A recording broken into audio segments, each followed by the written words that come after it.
Welcome to this second video on applications of stack. Today we'll be discussing the expression evaluation. We have already done the expression conversion part, so today we'll be concentrating on expression evaluation.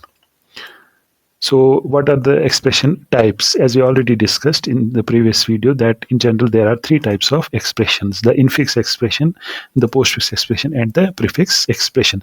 These expressions basically differ in the arrangement of operands and operators in them. Like in case of infix expressions, the arrangement of operands and operator would be like this: that you would have the operand 1 on the left hand side, then you will have an operator, and then you will have the operand 2.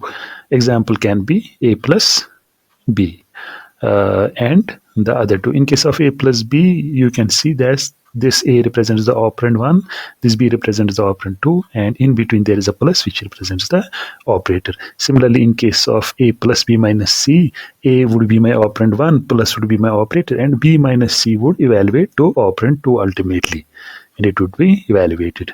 Same for this third example. In case of prefix expressions, the arrangement would be that you would have the operator first, then would be the operand 1 and operand 2. That means operator would be followed by the two operands. So example is plus AB. So plus would be my operator, A would be my operand 1, B would be my operand 2, right? Same for this second example. Then you have the postfix expression, in which operand 1 and operand 2 are followed by an operator. That means the two operands would be written first, then would be the operator's turn, right? So in case of a plus b, so it would be ab plus. That means ab plus is the equivalent postfix expression of a plus b infix expression, right? So a here represents the operand 1, b represents the operand 2, and plus is the operator, right? These were already discussed in the previous video in detail. So moving on, so since we are concerned with the expression evaluation, or the postfix expression evaluation to be precise. So postfix evaluation algorithms allows us to perform arithmetic operations on postfix expressions. So we are just a few slides away from the actual implementation of postfix expression evaluation. We would be seeing that postfix evaluation algorithms allows us to perform arithmetic operation on postfix expression. So we would be starting with the postfix expression and trying to evaluate that postfix expression. So postfix expression would be my input in this case, or in this kind of evaluation. So since we are doing the lecture series on application of stack, so stack had to be there playing a part in this process also, as it did in case of the expression convergence. So we will need a stack that will keep track of the operands and perform the arithmetic operation when an operator is encountered. That we'll be seeing also in the coming slides. So what are the algorithm steps? That means what would be the steps involved when we would be converting or evaluating a postfix expression. So firstly, the expression is scanned from left to right. This expression here means the postfix expression. So the postfix expression which will be given to us, we will scan that from left to right, one token at a time, right? Or one item or one value at a time. An operand when encountered is pushed to the stack, right? As we saw in the previous slide, that the application of stack here is that it will be keeping track of the operands and perform the required operation when an operator is encountered, right? So next, if an operator is scanned. So in the first step, we saw that whenever an operand is encountered or scanned from the postfix expression, it would be pushed to the stack. But if an operator is scanned, we then pop two operands from the stack and execute the concerned operation, and the result is pushed back onto the stack, right? Things would get clear when we do a example. So for the time being, we are seeing the steps. What are the steps? And also thirdly, we then keep scanning the input expression, which in this case would be the postfix expression until every token has been handled, right? And finally, the top element of the stack will be the result of the scanning expression completely, right? So at the end of this all the process, the value which would be at the top of the stack would be the final result, or the result of the postfix expression that we will have at hand, right? So let's take an example. Postfix expression concern is 423 into plus. So for your perusal, I have here given the infix corresponding infix expression also. So if I have a expression 4 plus 2 into 3, it is first converted to the equivalent postfix expression would be 4 2 3 into and plus. So we would be concentrating on this expression. Why? Because we would be starting, or we will be scanning this postfix expression, and that would be input to our program, right? So our expression concerned would be 4 2 3 into and plus, right? So we are reading 4. So this is our expression, and we would be scanning this 4 2 3 asterisk and plus. So as a first step, what you have done, you have read 4, and since it is an operand, it would be pushed onto stack. So here is the stack, or the graphical representation of a stack. So 4 is read and it is pushed to this stack. Then it would be the turn of 2. 2 again, being an operand, would also be pushed onto this stack, right? Then is the turn of 3. 3 also would be pushed on the stack since it is another operand, right? Then we are reading a operator, which is asterisk in this case, or the multiplication operator. So what we'll be doing, we will be popping up 2 operands from the stack, right? One at a time, of course, right? Then performing the concerned operation, which in this case would be the multiplication, and the result or the product will be pushing that back onto the stack. So how is that done? So we encountered this asterisk from the postfix expression. Pop this value, which was the topmost value, from the stack, and say it represents our operand 2, right? For this expression, then we'd be popping another value which is 2, and it would represent our operand 1, right? Now what is to be done? The perform multiplication. So the product would be 2 into 3, which would be 6, and 6 would be pushed back onto the stack, right? And these will be removed, the values 2 and 3, which were already there, they were popped up. So we have the contents of stack as 4 and 6 only. So the next item, or the token that would be scanned from the postfix array, is the plus, and incidentally it is the last of the token. So what would plus do? We will again, since we are encountering an operator, would be popping 2 operands from the stack, and then perform the concerned operation, which in this case is addition, and we will push the sum back onto the stack. So our operator that has been scanned is the plus operator. So would be popping up this 6, right? So it would make our second operand. Then we will be popping this 4 as well, and it will make our first operand.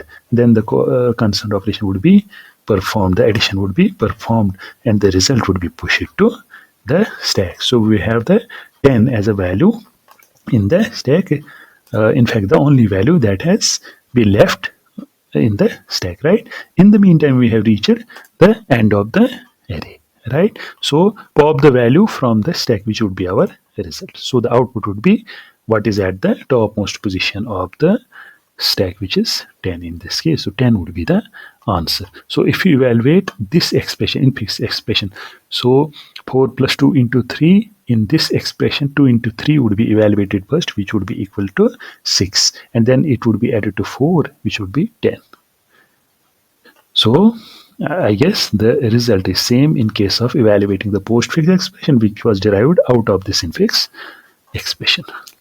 The expression involves the 2-digit numbers. That means multi-digit numbers can be there. In our previous example, 4, 3 and 2 represented 1-digit numbers, and there was no concept of in between separators or the spaces, which in this case is true. So we have this 12, then we have a space, then we have 3 space 4 space asterisk. That means the tokens, individual tokens, have been separated by spaces, because if we write this 1 2 3 4 without spaces, so it would kind of form a single number, or it would look like a single number. So by putting up separators or spaces in between, we are showing that these are separate tokens or numbers or operators.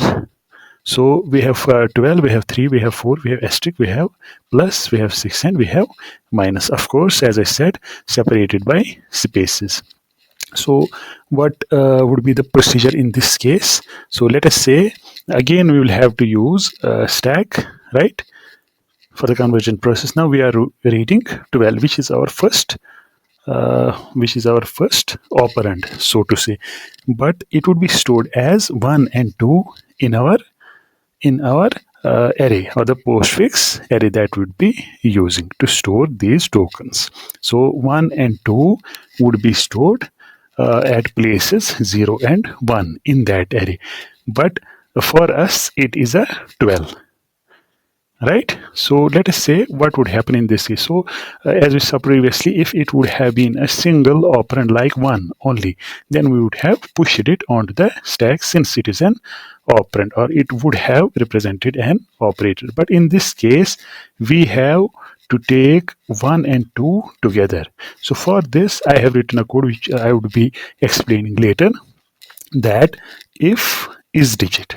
As the name suggests, this function checks for an input character and checks if it is a digit. It's a numeric value. What we are checking for?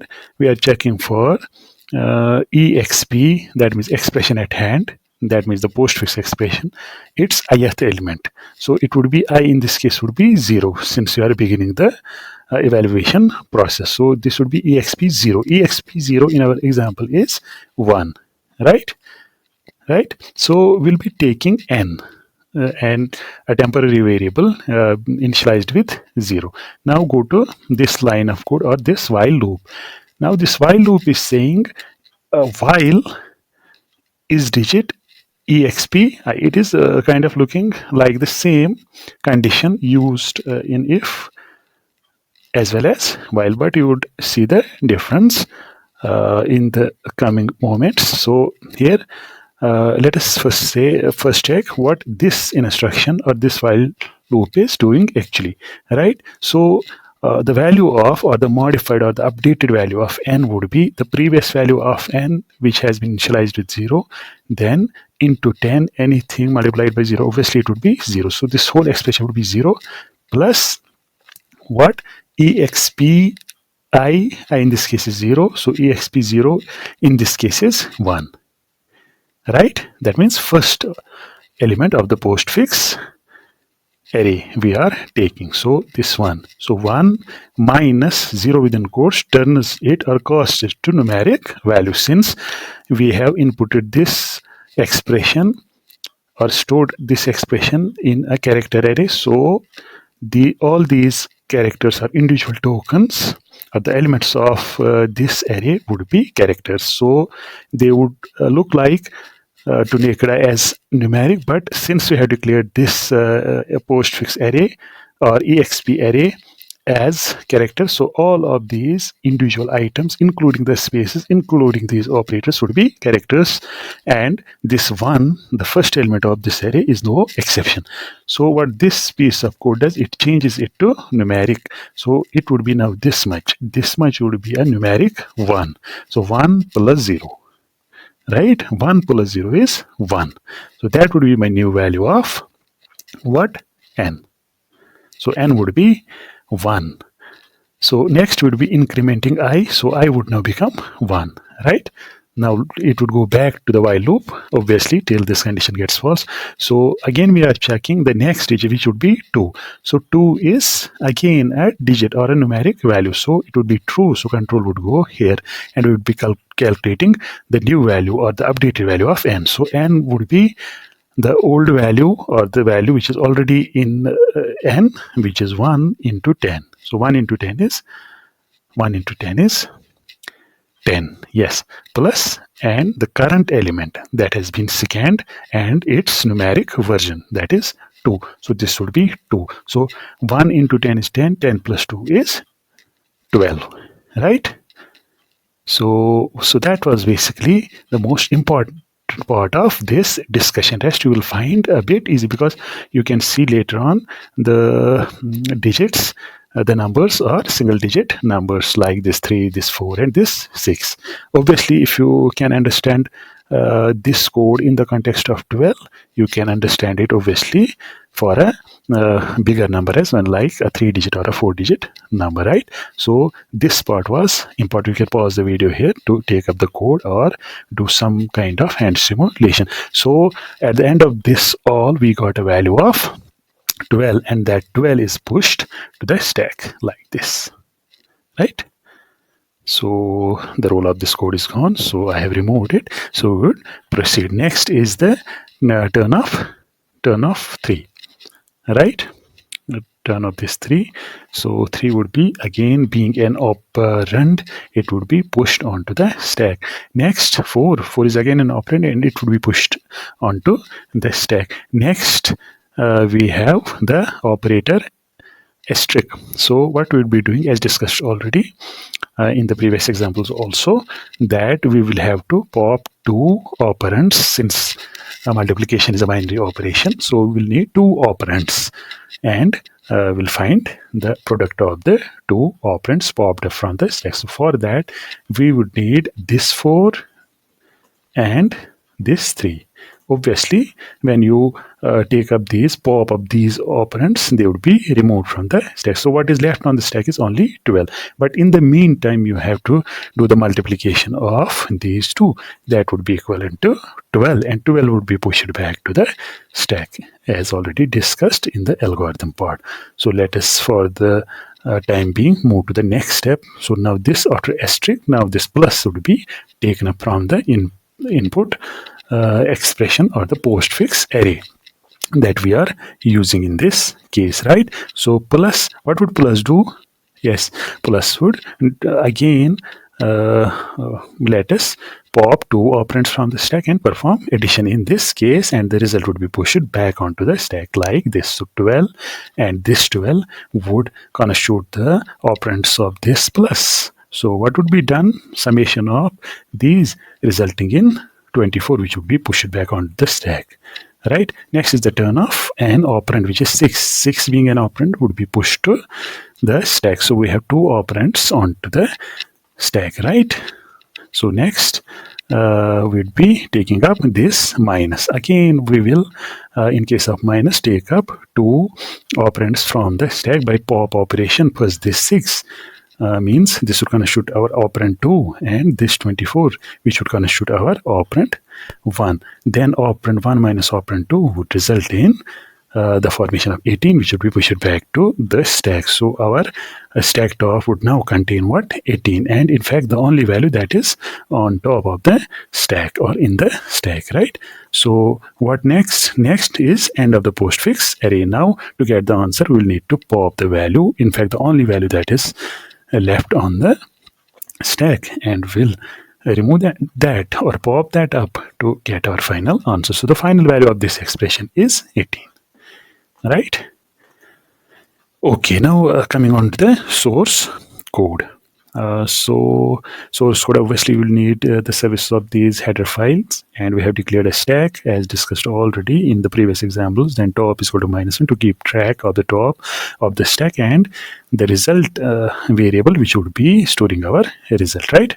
So main function would make sure to input a string or a postfix string. So make sure that you enter a postfix expression in this example, because I have explicitly written here enter postfix expression. So as a homework, you can take that if user enters an infix expression, you will call a function which was discussed in the previous videos, that will be using that function to convert the infix to postfix conversion. So for the time being, for the sake of simplicity, we will be doing what? Entering a postfix expression and getting that or storing that in the array exp, with the maximum size of max, which has been defined as 100 here, right? So what next? You will be calling a function evaluate with this exp as argument, and after coming from that we'll be printing the contents of res variable, which would be the final result. So for the time we will check this evaluate function. Now on to the evaluate function, to which the postfix expression in the form of array exp has been passed. Then we declare certain variables, and we are now ready to traverse the array. I have used the for loop. You can obviously use any of the loops like while and do while. Then we have checked whether the current element is an operand, right? That we explained in the previous example, right? The same value n has been pushed onto the stack. So this much was done or shown in the previous. Now we need to check also for what operator. So here I am doing just that. I am checking whether the current symbol is an operator like plus or minus or asterisk, the multiplication operator, division, or other operators like the exponentiation operator, which is represented by dollar or caret sign. So in that case, as we explained in case of algorithm, that we need to have two operands, because all of these represent binary operations needing two operands to calculate the final result. So first popped up element would be our operand 2. Next we do another pop operation which would constitute our operand 1, right? Then we are passing the same operand 1 and operand 2 to the operation function, which would do the operation along with the current symbol, which obviously would be our operator, right? So here is the code for that. The operation function, double type O1, double type O2. So I have named O1 and O2 the same which was here, and character operator. So the current symbol expression ith, which was passed here, has been named here as operator. Now I am switching the operator. So in case of plus, that means if the operator concerned or the current symbol is a plus, so we need to do what? O1 plus O2 would be adding the two operands and pushing the result to the to the stack, obviously, right? So case minus means we would be finding the difference of the two operands and pushing the result onto the stack. Same for other operators, right? So control would, after carrying out this code, control would go here, and after here control would go back to what? The main function, reach the main code. So our main code was when we called this function evaluate. So we have reached to this point wherein we are now ready to print the result. This res would be equivalent to the popped value which has been left in the stack, as we saw in the example. So the last pop you would be firing onto the stack, it would return the last remaining value of the stack. That would be stored here in res, and you are printing that, right? I would be putting the code also in the comments. So I guess this is it. Yes, you would need the services of two more functions that I have already discussed previously also, that during the explanation of the code I called a function push or the pop. Here is the code for that, wherein you check for limits and do the pushing part, and similarly for pop you check for underflow. If the case is not so, you return the topmost element, right? Thank you.